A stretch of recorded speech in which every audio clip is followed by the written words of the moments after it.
Chapter 24. Now when Balaam saw that it was the Lord's pleasure to give his blessing to Israel, he did not, as at other times, make use of secret arts, but turning his face to the wasteland, and lifting up his eyes, he saw Israel there, with their tents in the order of their tribes, and the Spirit of God came on him. And moved by the Spirit, he said, These are the words of Balaam, son of Beor, the words of the man whose eyes are open, he says, whose ears are open to the words of God, who has seen the vision of the ruler of all, falling down, but having his eyes open. How fair are your tents, O Jacob, your houses, O Israel!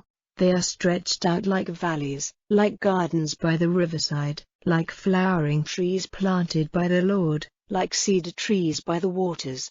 Peoples will be in fear before his strength, his arm will be on great nations, his king will be higher than Agag, and his kingdom made great in honor.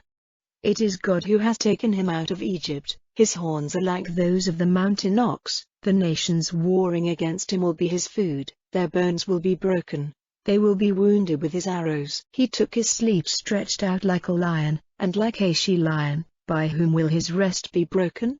May a blessing be on everyone who gives you blessing, and a curse on everyone by whom you are cursed.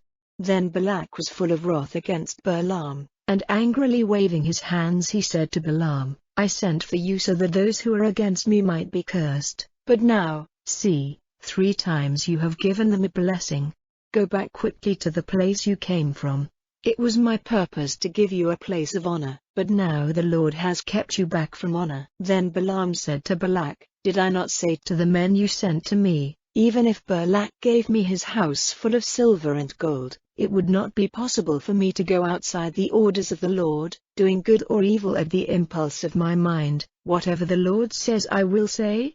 So now I will go back to my people, but first let me make clear to you what this people will do to your people in days to come. Then he went on with his story and said, These are the words of Balaam, the son of Beor, the words of him whose eyes are open, he says, whose ear is open to the words of God, who has knowledge of the Most High, who has seen the vision of the ruler of all, falling down and having his eyes open. I see him, but not now, looking on him, but not near. A star will come out of Jacob, and a rod of authority out of Israel, sending destruction to the farthest limits of Moab and on the head of all the sons of Sheth. Edom will be his heritage, and he will put an end to the last of the people of Seir. And Israel will go on in strength, and Jacob will have rule over his haters. Then, turning his eyes to Amalek, he went on with his story and said, Amalek was the first of the nations, but his part will be destruction forever.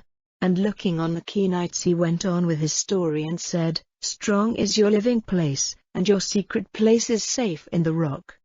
But still the Kenites will be wasted, till Ashur takes you away prisoner. Then he went on with his story and said, But who may keep his life when God does this? But ships will come from the direction of Kittim, troubling Ashur and troubling Eber, and like the others their fate will be destruction. Then Balaam got up and went back to his place, and Balak went away,